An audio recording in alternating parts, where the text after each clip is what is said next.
Grayling are social fish, often found in groups, and their behaviour can be influenced by water temperature and flow conditions.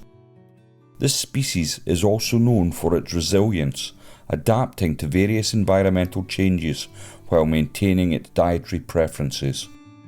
Typically found in clean, cold rivers and streams, at this time of year they can be found on or near the bottom of the riverbed. A great way to target these fish is with the Grayling Slayer.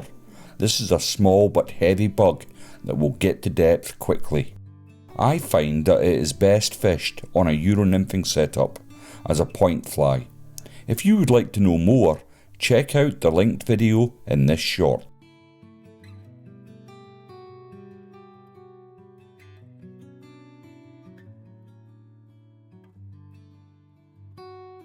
Thanks for watching, and I'll see you all in the next one. Fishing with a heavy nymph in Euro style is an effective technique that enhances your chances of success. This method involves using a light rod and a long leader, allowing for precise control and delicate presentation. The nymph sinks quickly to depth, mimicking the natural movement of aquatic insects. There are many different flies that can be used for this method, and tags are amongst the most popular.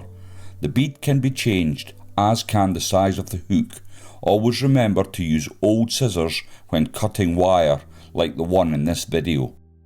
Cast upstream, getting your line off the water as quickly as possible, allowing the nymph to drift naturally with the current, while maintaining constant tension to feel any takes. The key is to observe your sighter in the leader, indicating a fish has taken the bug. This method is particularly effective in deep, fast-flowing waters where fish are actively feeding. By mastering the Euro-nymphing technique, you'll enhance your skills and increase your catch rate, making it a favourite amongst serious anglers seeking to elevate their success on the water. When fly fishing, the pursuit of trout and other species can often be a frustrating endeavour. Multiple casts made to perfection, only to see your offering being rejected time and again until the fish is spooked and swims away.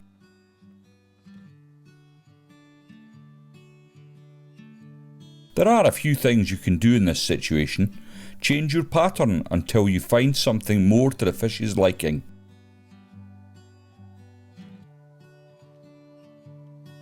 Or you can simply move on and find a fresh target. Very often, the answer is to go smaller. Try tying on the same pattern in a smaller size. We are all guilty of fishing larger flies. They are easier to tie and they are easier to tie on. Try going smaller. It is worth the effort. Get a sturdy hook into your vise. Couple it with an offset glass bead. Lay down a bed of tying thread. Catch in a short marabou tail. Add your ribbing material. Build up your body with thread. Bring up your rib.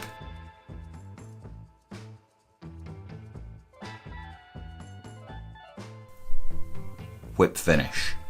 Apply a thin layer of UV resin and seal. Add a small dot of black UV resin behind the head.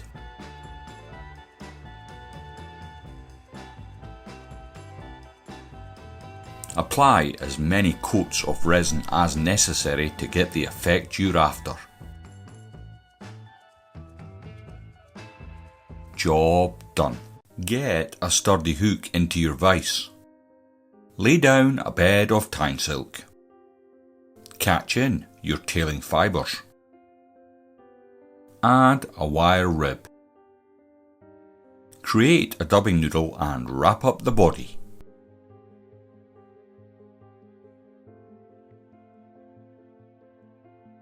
Tie in your thorax cover. Tie in a single partridge feather to create your legs. Create another small dubbing noodle and wrap up the thorax.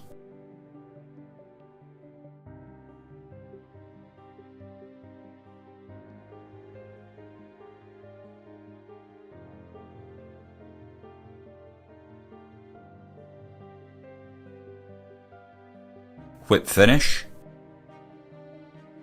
Job done. To fly fish with a weighted zebra midge pattern, start by selecting a spot near still or slow moving water where trout are likely to feed.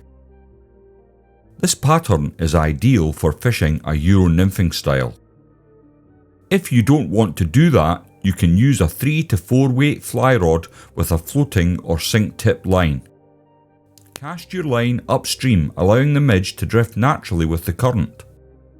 The weighted pattern helps it to sink to the fish's feeding zone. Use short, subtle twitches to mimic the movement of an emerging insect, keeping an eye on your line for any signs of a take. When you see or feel a fish, set the hook with a short flick of your wrist. Be prepared to adjust your depth based on where the fish are feeding. Patience and practice will improve your success with this effective pattern. Fly fishing for grayling with a small, overweighted pattern offers several advantages. Firstly, the added weight allows the fly to sink quickly, reaching the depth where grayling often feed, especially in colder waters.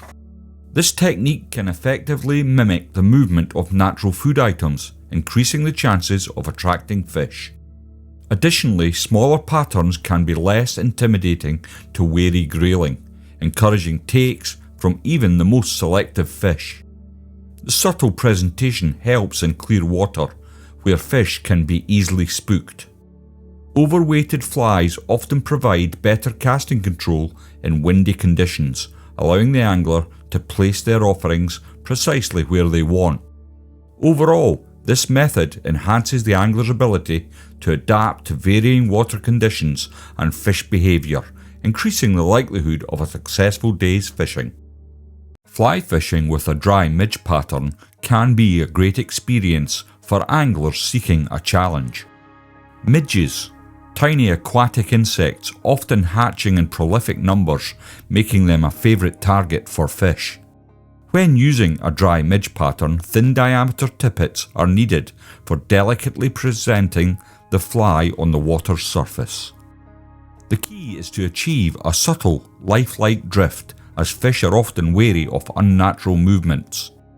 Casting in calm waters, especially during early morning or late evening, can yield rewarding results, as trout and other species rise to sip these tiny morsels.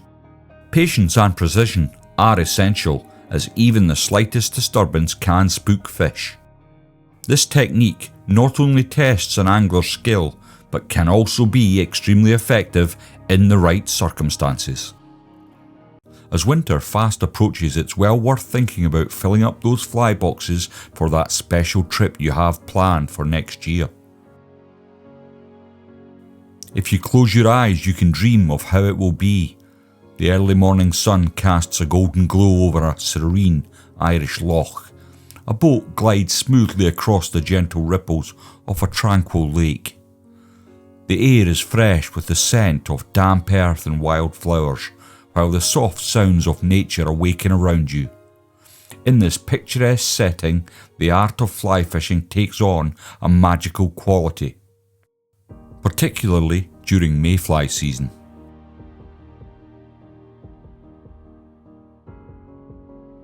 The mayfly, with its intricate design and subtle movements, mimics one of the most prolific hatches in Ireland. As you cast your line, the fly dances lightly on the surface, enticing trout that lurk below. The rhythmic plop of the fly hitting the water is music to the ears, harmonising with the distant call of a curlew and the rustle of reeds swaying in the breeze.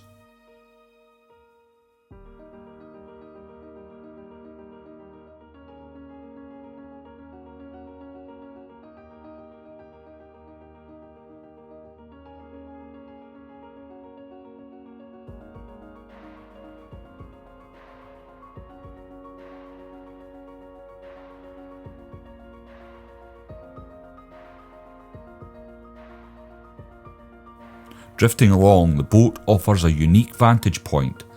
The water's surface reflects the cobalt sky, while shadows dance beneath, hinting at the life teeming below. With each cast, anticipation builds.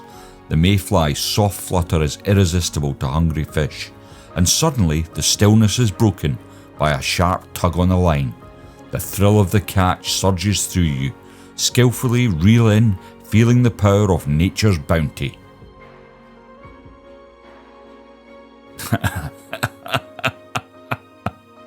Okay, a reality check. It will probably be blowing a gale, and you will be bounced from one end of the boat to the other. As for the cobalt sky, read dark and cloud, with rain like someone is throwing buckets of water at you. The truth is though, you'll be loving every minute of it, just for the chance to catch one of those special Irish brown trout. We can but dream.